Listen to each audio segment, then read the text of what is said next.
Hello नमस्कार श्री स्वामी समर्थ। स्वागत आहे तुम्हा सगळ्यांचं माझ्या यूट्यूब चॅनलवरती। आजचा दिवस तुम्हा सर्वांना खूप छान सुखाचा आणि आनंदाचा जाऊ देत हीच मी स्वामींच्या चरणी प्रार्थना करते आणि आजच्या या नवीन व्हिडिओला सुरुवात करते। पण त्या अगोदर तुम्ही माझ्या चॅनलवरती जर नवीन असाल तर चॅनलला पण लगेच सबस्क्राइब करा आणि कमेंट मध्ये श्री स्वामी समर्थ लिहायला अजिबात विसरू नका। आपल्या हिंदू धर्मामध्ये संकष्टी चतुर्थीचं व्रत हे अत्यंत महत्त्वाचं मानलं जातं। हे व्रत गणेशांना समर्पित करण्यात आलं आहे आणि या दिवशी गणपती बाप्पांची पूजा आणि उपवास केला जातो। संकष्टी चतुर्थीचं व्रत केल्यामुळे आपल्या जीवनातील सर्व दुःख दूर होतात। हिंदू धर्मात गणपती बाप्पांना प्रथम उपासक मानलं जातं आणि सर्वप्रथम गणेशांची पूजा ही केली जाते। कोणतंही शुभ कार्य सुरू करण्यापूर्वी श्री गणेशाची पूजा करणं आवश्यक मानलं जातं।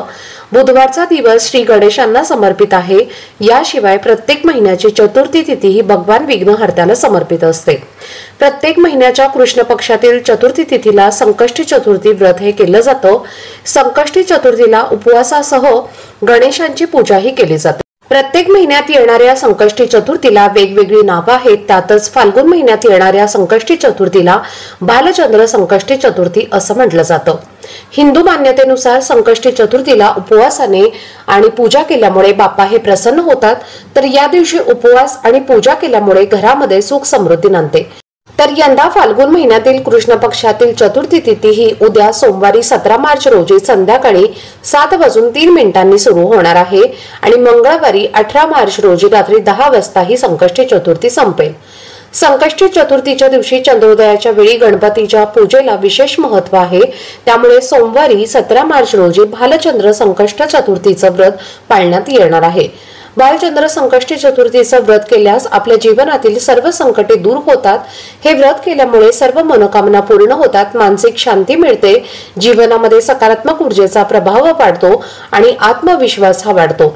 जीवनामध्ये अन्न आणि पैशाचे भांडार वाढते। पण आता हे व्रत करणं, उपवास करणं जर तुम्हाला शक्य नसेल तर श्री गणेशांच्या पूजेसह घरामध्ये काही प्रभावी सेवा आणि उपाय करावेत। आजच्या व्हिडिओमध्ये एक मी अत्यंत प्रभावी सेवा किंवा उपाय शेअर करणार आहे। तर या उपायामध्ये आईने मुलांसाठी गणपती बाप्पांच्या समोर 21 दुर्वांचा अत्यंत प्रभावशाली असा उपाय करायचा आहे। हा उपाय केल्यामुळे मुलांवर येणारी सर्व संकट विघ्न दूर होतील, त्यांच्या मार्गात येणाऱ्या सर्व अडचणी दूर होऊन त्यांच्या प्रत्येक क्षेत्रामध्ये प्रगती होईल।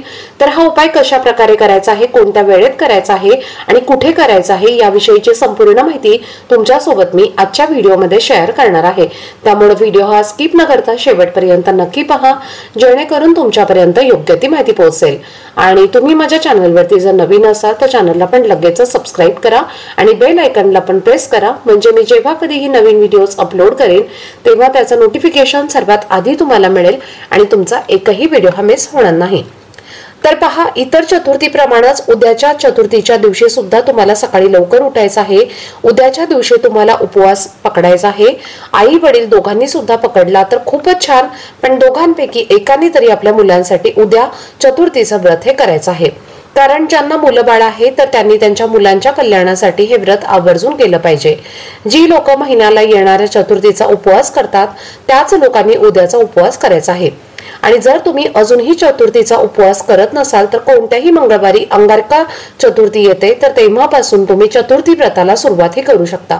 आता हे उपाय करण्यासाठी तुम्हाला उपवास करण्याची गरज नाही। सेवा उपासना तुम्ही उपवासाशिवाय सुद्धा करू शकता, कारण कोणतीही सेवा उपासना मनोभावे श्रद्धेने केली तर ती भगवंतापर्यंत पोहोचत असते। पण काही चुका आपण करतो त्यामुळे आपल्याला त्या सेवेचं फळ हे मिळत नाही।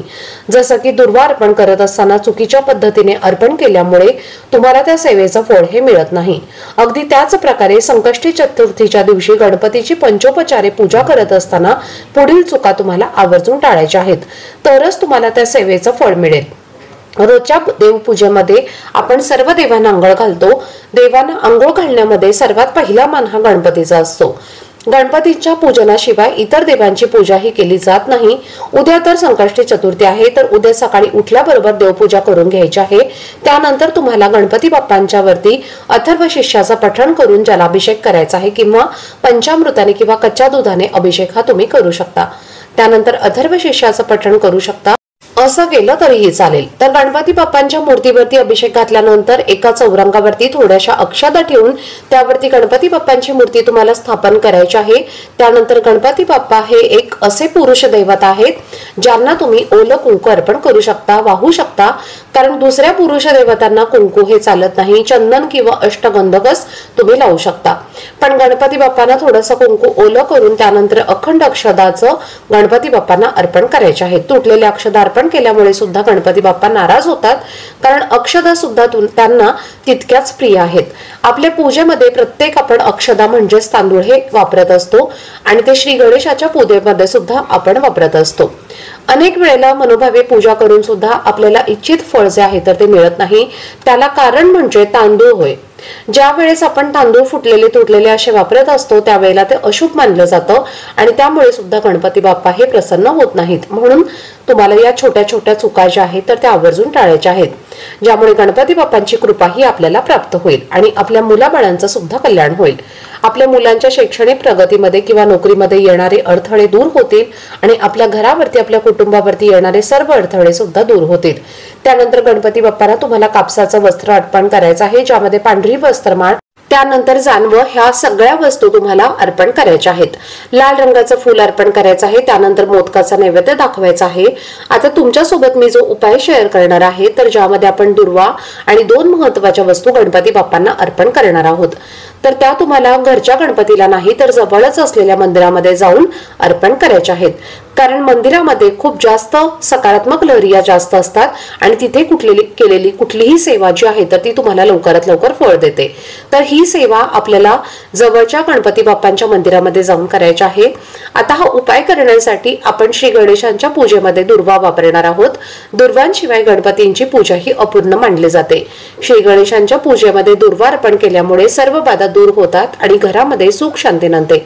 तसं तर गणपती बाप्पांच्या पूजेमध्ये आपण फुलं, अष्टगंध, गुलाल, इतर पानं, फुलं, विविध स्वरूपांचे साहित्य वापरत असतो, पण या सर्व वस्तूंमध्ये दुर्वा या गणपती बाप्पांना जास्त आवडतात। त्यामुळे ज्या वेळेस मनोभावे तुम्ही गणपती बाप्पांना दुर्वा योग्य प्रकारे अर्पण करता त्यावेळेस गणपती बाप्पा हे लवकर प्रसन्न होतात। त्याचबरोबर गणपतींना नेहमी ताज्या दुर्वा अर्पण कराव्यात, कालच्या म्हणजे जुन्या किंवा शिळ्या झालेल्या दुर्वा ह्या कधीही अर्पण करू नयेत। तर आता हा उपाय आपण संकष्टीच्या दिवशी करणार आहोत। हा उपाय आई वडील दोघांपैकी एकाने केला तरीही चालेल किंवा मुलांनी स्वतःसाठी केला तरीही चालेल। आता मुलं आपल्या जवळच असतीलच असं नाही, तर मुलं शिक्षणानिमित्त बाहेर हॉस्टेलवरती राहत असतील आणि त्यांच्या त्या करिअरमध्ये यशप्राप्ती मिळावी म्हणून आई वडिलांपैकी एकाने जरी हा उपाय केला तरीही चालेल। तर त्या उपायासाठी आपल्याला 21 दुर्वा घ्यायच्या आहेत आणि त्या दुर्वांसोबतच आपल्याला एक लाल फूल घ्यायचं आहे आणि त्याचबरोबर 21 शमीची पत्र सुद्धा आपल्याला लागणार आहे। आता शमीपत्र म्हणजेच काय, तर मराठीमध्ये त्याला सौंदड असं म्हणतात। तर एका देठाला भरपूर पानं असतात आणि अशी तुम्हाला 21 देठं घ्यायची आहेत ज्याला ती पानं असतात। तर जसं आपण एक दुर्वा घेतो त्याला 3 पानं असतात, 21 दुर्वा ज्यावेळेस आपण घेतो त्याची एक जोडी तयार होते। अगदी त्याच प्रकारे अशीच आपल्याला शमीपत्रांची 21 जोडी तयार करायची आहे। तर तुम्हाला 21 दुर्वा, 21 शमीपत्रांची जोडी, एक लाल रंगाचं फूल घेऊन जवळच असलेल्या बाप्पांच्या मंदिरामध्ये जायचं आहे आणि उपाय करत असताना तुम्ही तुमच्या मुलांना सोबतच घेऊन जाऊ शकता। जर मुलं तुमच्या जवळ राहत असतील, मुलं शक्यतो घरीच असतील आणि मुलं जर समजा जवळ राहत नसतील तर तुम्ही स्वतः मुलांसाठी हा उपाय केला तरीही चालेल, पण जर मुलं तुमच्या सोबत असतील तर खूपच छान हा उपाय ठरेल। पण जर हरकत नाही, मुलं जर बाहेर गावी शिकायला असतील किंवा मुलं कधी कधी त्यांच्या मनामध्ये इच्छा नसताना ते येत नाहीत, तर अशा वेळेस आई वडिलांनी मुलांसाठी हा उपाय केला तरीही चालेल। तर 21 दुर्वा, 21 शमीपत्रांची जोडी, त्यानंतर एक लाल फूल असं साहित्य घेऊन गणपती बाप्पांच्या मंदिरामध्ये गेल्यानंतर गणपती बाप्पांच्या समोर बसून या सर्व वस्तू हातात घेऊन तुम्हाला ओम गण गणपते नमः या मंत्राचा 108 वेळेला जप करायचा आहे। तुमच्या मुलांनी केला तरीही चालेल किंवा तुम्ही दोघांपैकी एकांनी केला तरीही चालेल। त्यामुळे हे सर्व साहित्य ज्यामध्ये 21 दुर्वा, 21 शमीपत्र आणि एक लाल फूल अभिमंत्रित होईल आणि त्यानंतर ज्या वेळेस तुमची मनोकामना बोलून तुम्ही हे साहित्य म्हणजेच दुर्वा, शमीपत्र आणि लाल फूल हे तुम्हाला गणपती बाप्पांना अतिशय मनोभावे शुद्ध अंतकरणाने अर्पण करायचं आहे। कुठलीही सेवा करत असताना तुमची इच्छा पूर्ण होणारच हा विश्वास मनामध्ये असेल तर ती सेवा पूर्ण होतेच आणि ती तुमची इच्छा सुद्धा पूर्ण होतेच। पण तेवढी इच्छाशक्ती तुमच्या मनामध्ये असायला हवी आणि तेवढा विश्वास सुद्धा तुम्हाला तुमच्या मनामध्ये आणि गणपती बाप्पांवरती असायला हवा। तर आता हा उपाय कधी करायचा आहे, जर तुम्हाला असं वाटलं की तुम्ही प्रत्येक चतुर्थीच्या दिवशी तुम्ही हा उपाय करू शकता, तुमच्या घराच्या जवळपासच एखादं मंदिर असेल तर तुम्ही प्रत्येक चतुर्थीला तुमच्या मुलांसाठी हा उपाय करू शकता। मुलांचं जोपर्यंत करिअर सेट होत नाही किंवा त्यांना नोकरी मिळत नाही किंवा त्यांच्या मार्गामध्ये येणारे सर्व अडथळे दूर होतील तोपर्यंत तुम्ही हा उपाय करू शकता, किंवा तुम्ही प्रत्येक चतुर्थीला तुम्हाला तुमच्या मुलांच्या कल्याणासाठी हा उपाय केला तरीही चालेल। पण प्रत्येक वेळेला हा उपाय करणं जर तुम्हाला शक्य नसेल तर तुमच्या इच्छित कार्यासाठी हा उपाय प्रत्येक चतुर्थीला करू शकता। ज्यावेळेस तुम्हाला असं वाटेल की तुमची आता इच्छा पूर्ण झालेली आहे आणि तुमचं कार्य हे संपन्न झालेलं आहे, त्यावेळेस तुम्ही ही सेवा बंद करू शकता।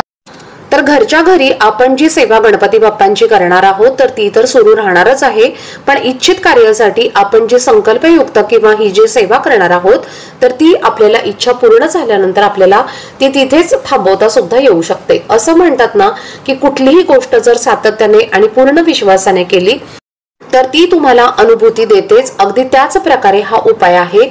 तुम्ही हा सातत्याने प्रत्येक चतुर्थीला उपाय केलात, मनोभावे केलात आणि यामध्ये आपण सर्व गणपती बाप्पांच्या आवडीच्या वस्तू गणपती बाप्पांना अर्पण करणार आहोत, त्यामुळे या उपायाची अनुभूती तुम्हाला येणारच। फक्त काही चुका ज्या आहेत तर त्या आपल्याला टाळायच्या आहेत। जसं दुर्वांच्या बाबतीत मी तुम्हाला सांगितलं की दुर्वा ज्या आहेत तर त्या गणपती बाप्पांनी सेवन केल्या होत्या, त्यामुळे त्या नैवेद्याच्या स्वरूपात त्यांना अर्पण करायच्या असतात।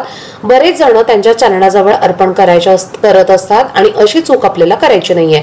दुर्वा त्यांना आपल्याला त्यांच्या पोटाजवळ ठेवायचे आहे, ज्यामुळे तो नैवेद्य त्यांना अर्पण केल्यासारखा होईल आणि दुर्वा अतिशय प्रिय या गणपती बाप्पांना आहेत। त्यामुळे ज्या वेळेस तुम्ही दुर्वा मनोभावे गणपती बाप्पांना अर्पण करता त्यावेळेस ते लवकर प्रसन्न होतात, तुमच्या इच्छा पूर्ण करतात। एवढा हा प्रभावी असा उपाय आहे।